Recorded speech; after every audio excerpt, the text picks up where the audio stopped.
Today, I want to tell you something about the Special Branch of Scotland Yard. I expect you've heard of it. Judging from some detective novels, you'd imagine it consisted of a group of super Sherlock Holmeses who are called in when everything else has failed. But that is not true, is it, Percy? No, Clive. The Special Branch of Scotland Yard is a unit of a couple of hundred men who specialize in political crimes. They differ from their colleagues of the Criminal Investigation Department in that they must be able to speak several languages. In fact, the function of the Special Branch in official language is to guard the security of the state.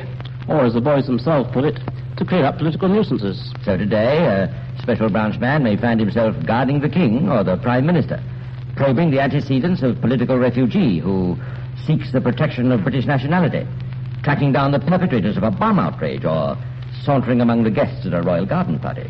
Clive, why don't you tell them the story of the absent-minded professor? All right, Percy, I will.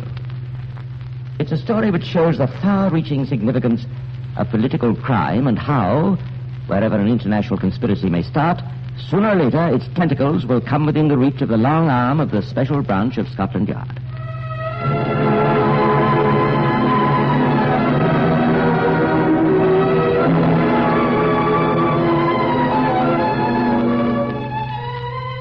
Ottawa, Canada, September 1945. One war is over, but for at least one of the great powers, another war, a secret war of information, a nerve war, has never ceased. It is late in the evening, and the offices of the Canadian Ministry of Justice are almost deserted. The last few employees are on the way home, and one of the officials is evidently trying to get rid of a late visitor. Coming in to see us, sir, but I'm afraid there's really nothing I can do about it. Why don't you write us a letter? But you don't understand. But I'm very sorry, sir, but I'm afraid I have to go now. Okay. Thanks for calling But in. please. I'm very sorry. Phew, I thought I'd never get rid of that guy. What do you want? Oh, some screwball. Said he came from the Soviet embassy. Wanted to show me some secret documents. You're kidding. No, but I guess he was. Tried to tell me all about some fifth column. Crazy guy. What's his name? Oh, I don't know. Here's a slip he sent in. Igor Gouzenko.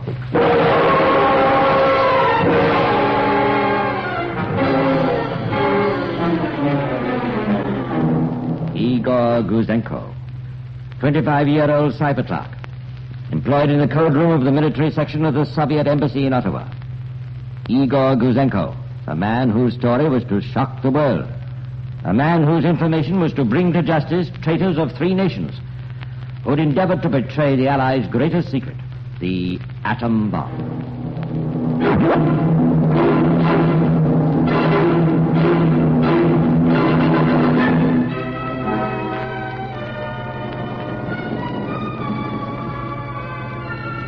But this September night, Igor Gouzenko is finding it very hard to tell his story. Nobody believes him. And yet all the time he knows that at the Soviet embassy his desertion will have been discovered.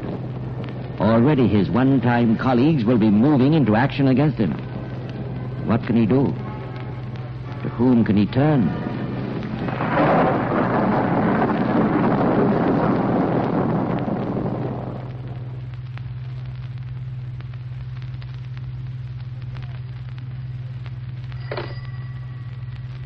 Inspector McLean. Where? Whose lad? Gouzenko's. Well, who are these guys breaking in? From the Soviet embassy. Searching the place, eh? Well, listen, have you traced Gouzenko? Oh, you picked him up? Oh, he wanted to be arrested. I don't blame him. Well, now, listen, hold on to Gouzenko and all his papers. Get hold of his family and don't let anybody see him. Yeah. Well, move him out of town and come back to me for instructions. Now, remember, nobody must see Gouzenko. In a matter of hours, it was clearly established that not only were Gouzenko's documents genuine, but that they included copies of 4 recent and secret telegrams exchanged between the British and Canadian governments on highly confidential matters.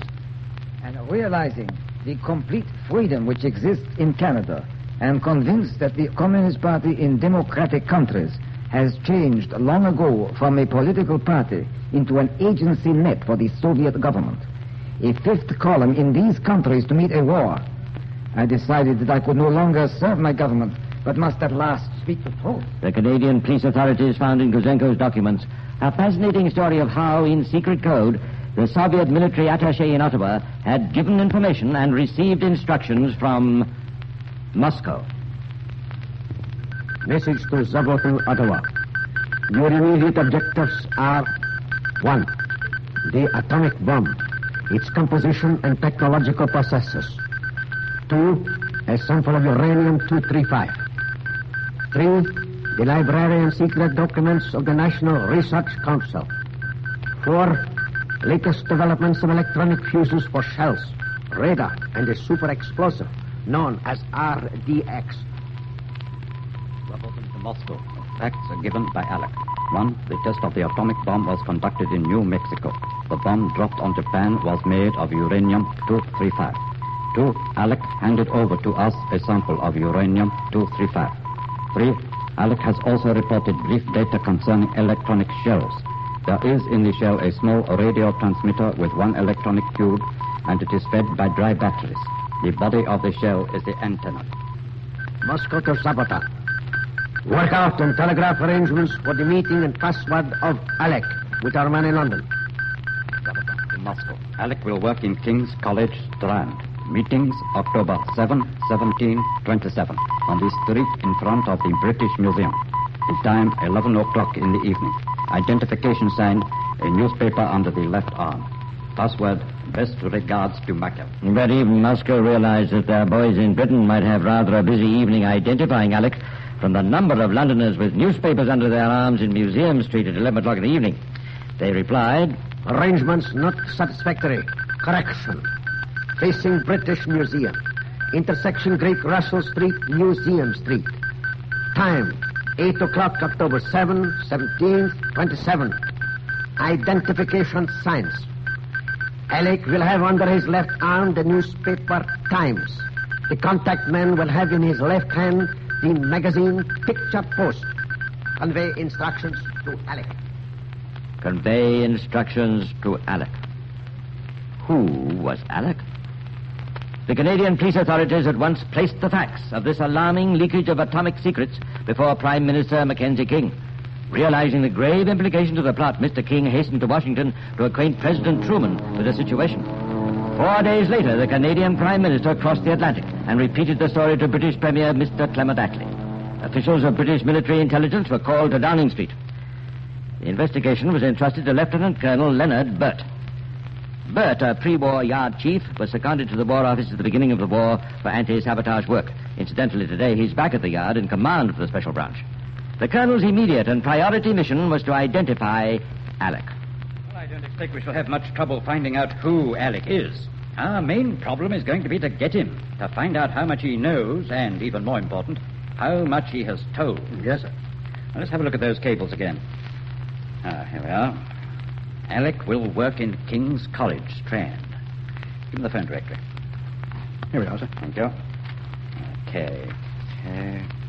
King's College, Temple Bar 5651.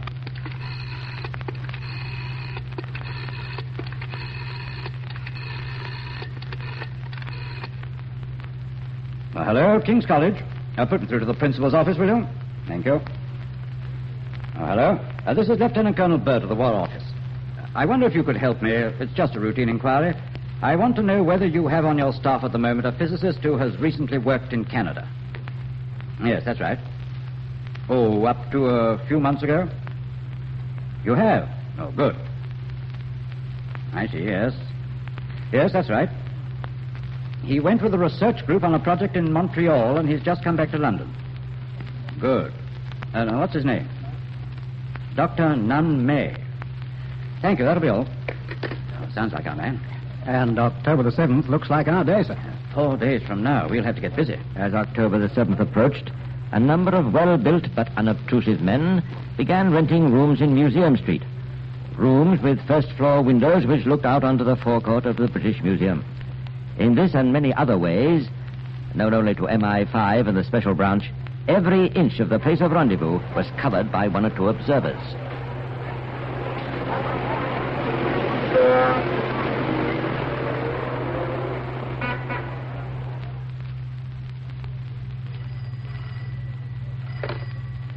Inspector Burt? Sergeant Wilson here, sir. All right, Wilson. I know you haven't seen him. Not a sign, sir.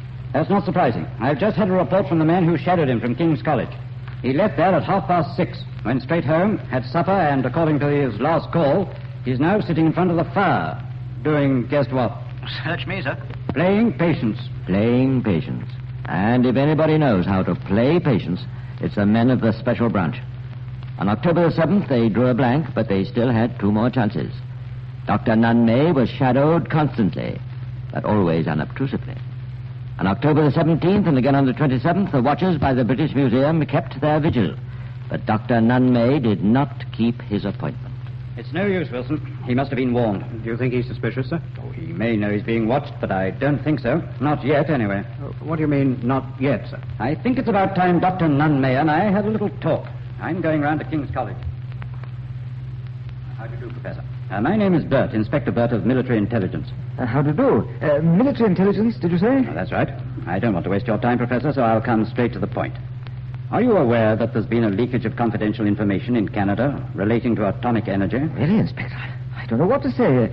Certainly, it's the first I've heard of it. The first you've heard of it? Of course, I must say, Inspector, I don't read the papers very much. I wasn't suggesting that you'd have read it in the papers.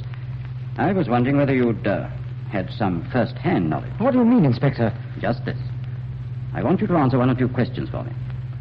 During the period you spent in Canada in connection with the Atomic Energy Commission, were you approached at any time or by any person to give information concerning your work? Certainly not. And I think I should say, Inspector, that if the Department of the War Office you represent is concerned with counter-espionage or anything of that nature, I'm not prepared to answer any of your questions. But you do say that you were not approached and did not give any information whatsoever. That is correct.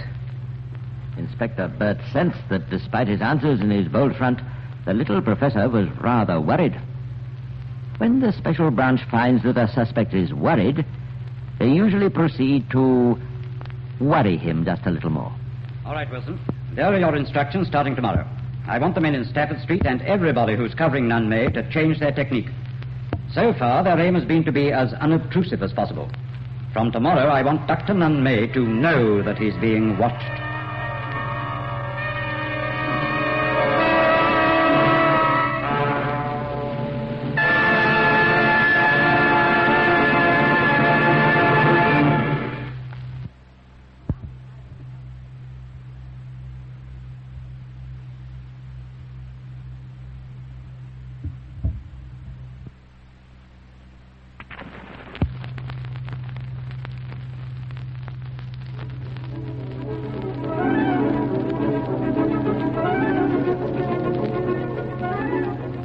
So the men of MI5, under the direction of Inspector Burt, began the next phase of the war they were conducting against the little professor. In the next few days, the shadowing was performed in a manner scarcely creditable to the reputation of Scotland Yard. Meantime, a message had been sent to the Royal Canadian Mounted Police, who were instructed to inquire how closely Dr. May's travels had fitted into the pattern outlined for Alec in the cables which had been intercepted between Moscow and Ottawa. Royal Canadian Mounted Police to Burt, Special Branch, Scotland Yard.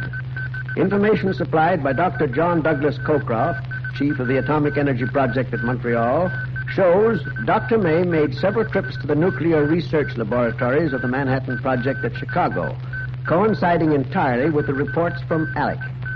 Dr. May left for England within a few days of his last trip to the research laboratories and is scheduled to return for a month's work next year.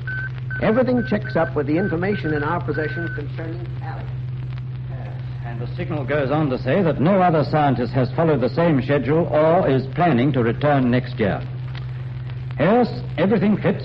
It must be Dr. Nunn May. Meantime, officials of the United States Federal Bureau of Investigation had entered the story. The information concerning Dr. May was sent to the headquarters of the Manhattan Engineer District in Washington, D.C. One of the fundamental principles of United States military intelligence is that personnel on secret projects are entitled to know only as much as they require to carry on their work. Thus, months before, when the National Research Council of Canada had proposed that Dr. May be allowed to visit the United States for 1 month, the application had been placed before General Groves personally. The General had sent for the file on Dr. May. It included the information that Dr. May had already visited the Chicago Atomic Research Laboratories 3 times, and that this 3rd visit occurred between September 25 and October the 30th, 1944. He carried on extensive work in collaboration with other scientists in a highly secret and important new field. His work resulted in a research report in which he collaborated with an American scientist. To Groves, a fourth visit by May to the United States ran counter to security principles, for it would allow him to know too much of what was going on in widely separated projects. Accordingly, the answer had gone back, polite but firm, no. If vital secrets in the field of atomic energy still rest secure, credit must be given to General Groves' decision to bar Dr. May. For as the Canadian Royal Commission of Inquiry had stated, the Soviets failed to obtain details on the structure of the atomic bomb only because there was no one in Canada who could tell them. That all this was in the future. Back in London in September 1945, Lieutenant Colonel Burt had still to complete his case against Dr. Nunn May. After waiting for one more week, during which the professor must have been well aware that he was being shadowed by the Yard, the colonel went back to see the professor again. So you see, Professor, I thought it would be a good idea if I came back to have another little talk with you. Yes. Yes.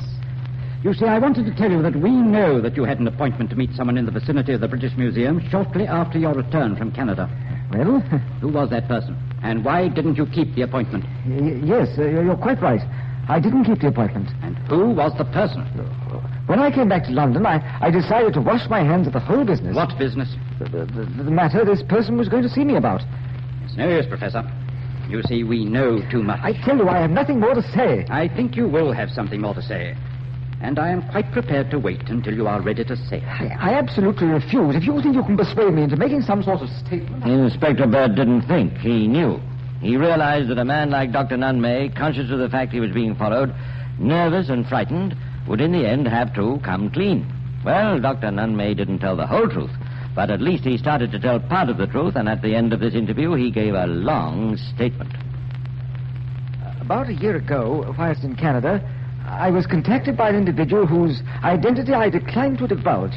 He called on me at my private apartment in Swale Avenue, Montreal. He apparently knew I was employed by the Montreal laboratory, and he sought information from me concerning atomic research.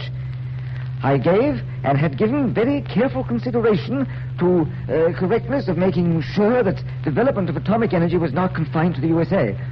I took the very painful decision that it was necessary to convey general information on atomic energy and make sure that it was taken seriously. For this reason, I decided to entertain a proposition made to me by the individual who called on me. After this preliminary meeting, I met the individual on several subsequent occasions in Canada. He made specific requests for information which were just nonsense to me. What do you mean by that? I could not understand what he was talking about. Did he ask you for samples of uranium? Yes, and for information generally on atomic energy. And do you admit to giving him samples? Yes. At one meeting, I gave the man microscopic amounts of U-233 and U-235, one of each. The U-235 was a slightly enriched sample and was in a small glass tube and consisted of about 1 milligram of oxide. The U-233 was about 1/10 of a milligram and was a very thin deposit on a platinum foil and was wrapped in a piece of paper. What else did you give him? I also gave him a written report on atomic research as known to me. This information was mostly of a character which has since been published or is about to be published. Anything else? The man also asked for information about the American electronically controlled ack shells. And what did you do? I knew very little about these and so could only give very little information. Anything else? He also asked to people employed in the laboratory, including a man named Veal, but I advised him against taking him. And what did he give you? He gave me some dollars. How many? I forget how many. He gave me a whiskey bottle. I accepted these against my will. I see. And when was your last contact? Before I left Canada. It was arranged that on my return to London, I was to keep an appointment with somebody I did not know. I was given precise details as to making... what were those details? I forget them now. Why didn't you keep the appointment? Because I had decided that this clandestine procedure was no longer appropriate in view of the official release of information and the possibility of satisfactory international control of atomic energy. I see. Is that the end of your statement? Yes. The whole affair was extremely painful to me. I only embarked on it because I felt that this was a contribution I could make to the safety of mankind. I certainly did not do it for gain. So much for the professor's statement. The Special Branch of Scotland Yard had already unearthed more incriminating evidence. Here we are, sir. I've made a summary of these papers that have come in from the Royal Canadian Mounted Police. Did it? Thank you. Let's see. Dr. Nunn May, etc., etc. Ardent communist. Yes, just what I expected. I see they picked up 8 of his friends in Canada. And do you see this, Wilson? Definite statements. The doctor visited other atomic projects at the request of the Soviet embassy. Well, I think our case is ready now. It's about time we brought in the Director of Public Prosecutions. Bring in all the other files on the case. And so it happened that a few days later, while Dr. Nunn May was lecturing a class of students at King's College on the subject of nuclear theory, he had a visit from the Special Branch. And that, I think, brings us almost to the end of our work today. We have, of course, only touched upon one phase of the subject of nuclear theory. And I hope that tomorrow afternoon I shall have the chance of dealing with chapters 7 and 8 in the papers under discussion, and that we manage to write a lot of ground. That will be all.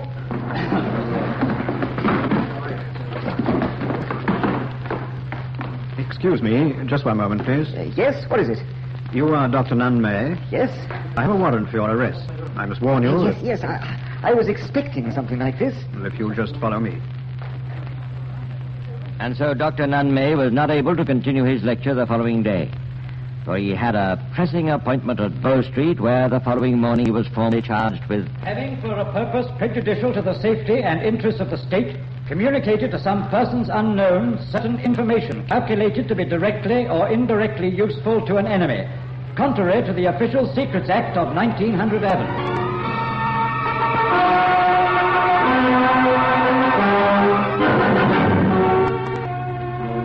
At the Old Bailey, Mr. Justice Oliver said, I have listened with slight surprise to some of the things learned counsel has put before me.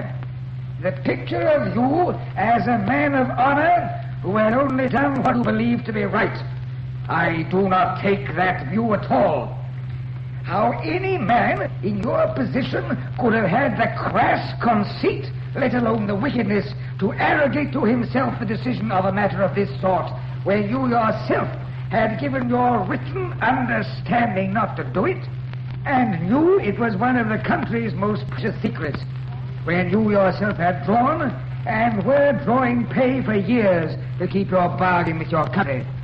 That you could have done this is a dreadful thing.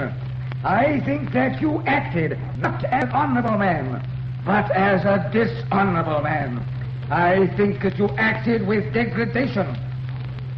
Whether money was the object of what you did, in fact, you did get money for what you did. It is a very bad case indeed. The sentence upon you is one of 10 years penal servitude.